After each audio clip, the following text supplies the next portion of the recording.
certaines spécialités, il y a beaucoup de DS étrangers. Est-ce que les jeunes médecins sénégalais sont attirés par l'oncologie? Est-ce que vous avez un nombre assez consistant? Bien sûr, les jeunes Sénégalais ne demandent qu'à se spécialiser. Les jeunes Sénégalais médecins qui viennent de sortir ne demandent qu'à se spécialiser. Mais quand vous allez à la fac, ben, le minimum pour une inscription, c'est 600 000 francs. Alors, imaginez, quoi, si vous n'avez aucune ressource, vous venez de présenter votre thèse, vous êtes déclaré docteur en médecine, ben, qui va payer ces frais d'inscription pour vous? Et vous allez vivre de quoi pendant que vous faites votre formation qui va durer 4-5 ans? Vous allez vivre de quoi? Il faut une bourse. C'est la politique sanitaire qui pose problème. Il faut planifier en termes de ressources humaines. Il faut que ce pays, qu'on puisse se dire, dans 5 ans, combien de neurochirurgiens nous devons avoir, combien d'ORL nous devons avoir, et donner des bourses pour que ce que font les étrangers qui viennent ici. Ils ont des bourses de leur propre pays pour pouvoir venir s'inscrire. C'est ce qui explique aujourd'hui. Aujourd'hui, le Sénégal n'a pas une politique. Je ne dis pas qu'il n'y a pas de bourse. Il y a des bourses. Mais les bourses, on les donne. Et les gens font ce qu'ils veulent. Ils vont faire gynéco, ils vont faire pédiatrie, ils vont faire ce qu'ils veulent. Et avec ça, on ne va jamais combler ce gap-là. Il faut donner des bourses en fonction des déficits en spécialité. Vous dites que je veux 10 neurochirurgiens dans 5 ans, je veux 10 infirmiers, médecins anesthésistes, sans oublier les infirmiers aussi. C'est comme ça qu'on planifie pour régler le problème des ressources humaines. Je ne dis pas que dans 10 ans, on va tout régler. Mais quand même, il y a des gaps. Il y a des gaps qu'il faut, et ça, il faut vraiment une politique proactive, une politique vraiment très agressive en termes de ressources humaines, donner des bourses aux jeunes médecins sénégalais, beaucoup plus de bourses, et orientées. C'est des bourses qui sont orientées vers des spécialités où il y a des déficits. C'est comme ça, et en fonction de la politique d'infrastructure sanitaire. Ce que l'on note souvent dans nos pays, c'est qu'on se dit, bon, il y a telle localité, il faut un hôpital pour telle localité. Ou bien qu'il y a nos amis de la diaspora qui disent, oui, hein, mon village, il me faut un hôpital dans mon village. Oui, vous allez faire votre hôpital, vous allez mettre les équipements, et après vous allez dire, on n'a pas de médecin, on n'a pas d'infirmier, on n'a pas de sage-femme. Et même l'État le fait. Parfois, vous allez dans un pays et on dit, bon, il y a l'Arabie Saoudite qui va nous donner un hôpital. Ok. On va le construire, cet hôpital-là, mais qui va être... Après la construction, on dit, on n'a pas de gynéco, on n'a pas de chirurgien, on n'a pas de ceci. Il faut planifier tout ça. Et c'est ça qui manque, malheureusement, dans ce pays. Ok. Alors, professeur, nous allons essayer de revenir sur la pathologie et parler du taux de prévalence du cancer au Sénégal. Alors, là, on parle d'incidence. L'incidence, c'est le nombre de nouveaux cas par an qui permettent vraiment de voir si le taux de cancer, de tel ou tel cancer est en train d'augmenter, est en train de diminuer, et de voir également toutes les caractéristiques sociodémographiques concernant les localisations.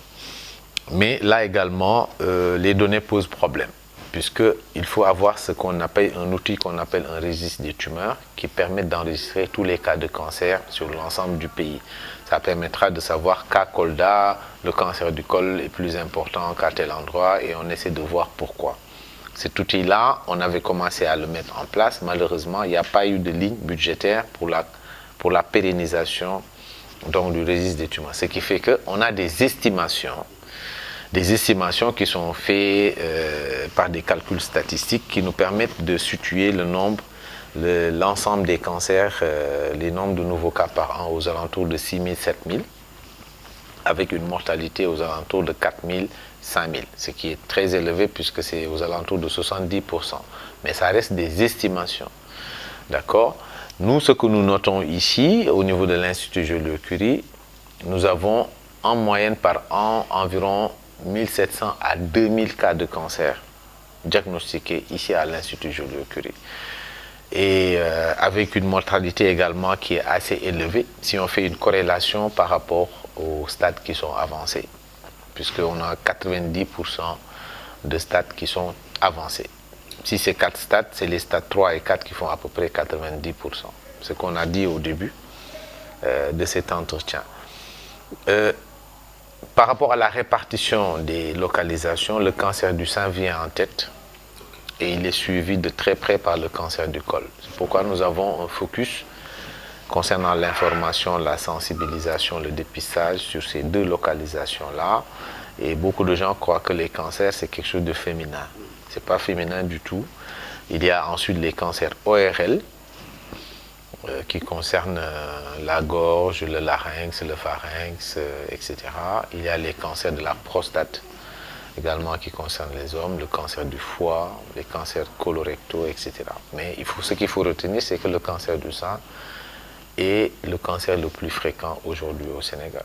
Donc on peut dire que le cancer, les femmes sont beaucoup plus atteintes que les hommes. Oui, oui, on peut le dire au Sénégal, puisque surtout à cause du cancer du col, le cancer du sein est pratiquement fréquent partout dans le monde.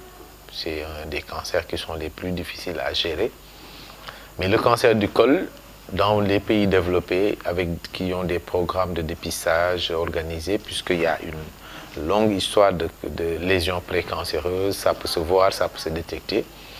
Et donc, voilà, ces cancers-là, malheureusement, sont encore très, très fréquents chez nous. Professeur, nous allons essayer de parler de l'outil du traitement du cancer. Où est-ce qu'il y a un certain moment, les machines de radiothérapie ont fait couler beaucoup d'encre et de salive. Où est-ce que nous en sommes présentement? Bon, présentement, ça va. Présentement, il y a eu vraiment cette crise et il y a eu une réaction très très rapide du gouvernement, heureusement. Nous sommes passés du cobalt, qui est une vieille machine des années 50, à 3 accélérateurs de particules, des appareils qui sont modernes, 2 à l'hôpital Dalal Jamm et 1 ici à l'Institut Joliot-Curie, à l'hôpital Aristide Le Dantec.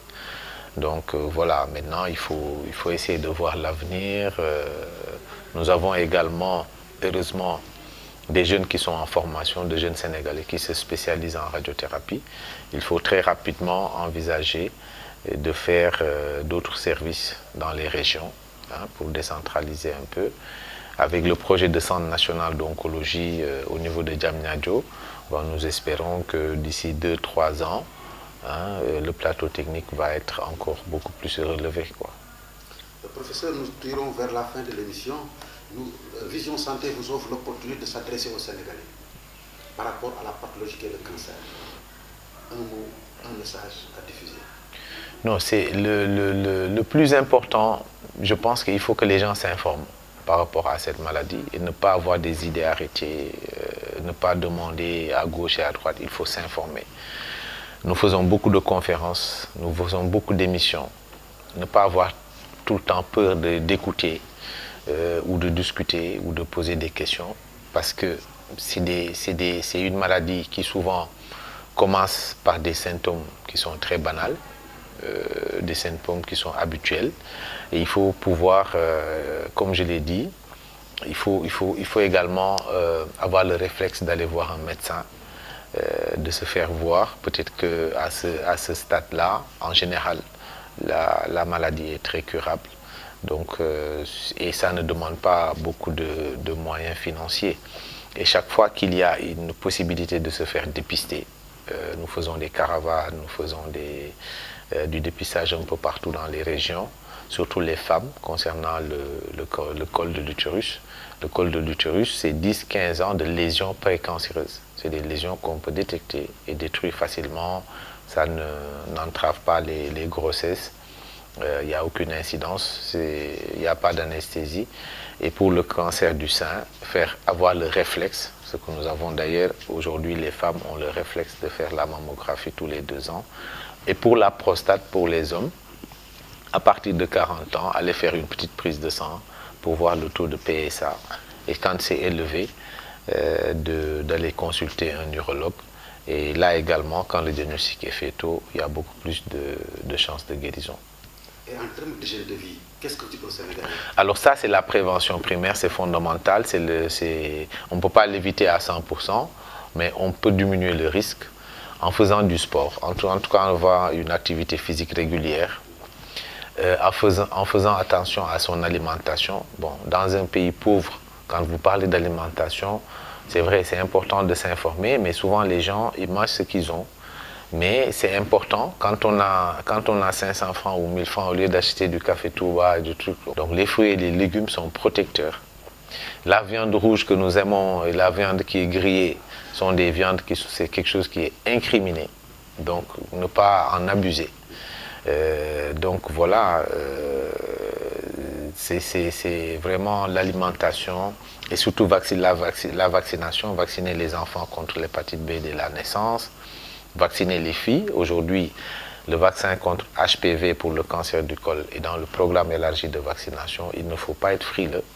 Il faut vacciner les enfants et surtout se faire dépister. Voilà. Prof, juste une dernière question. Nous savons que le paludisme a son PNLP. Nous savons que les autres pathologies ont le programme étatique. Ouais. Est-ce que le cancer a un programme soutenu par l'État avec les meilleurs? Nous avons un programme.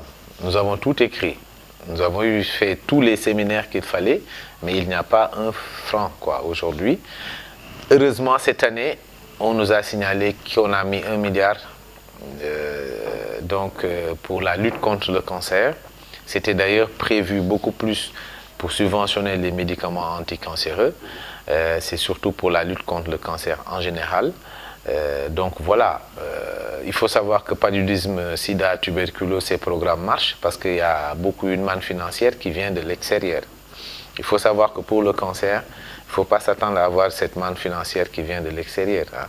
Il faut que nous puisions dans notre budget pour commencer. Je pense que c'est important sur le plan politique que les gens le sachent.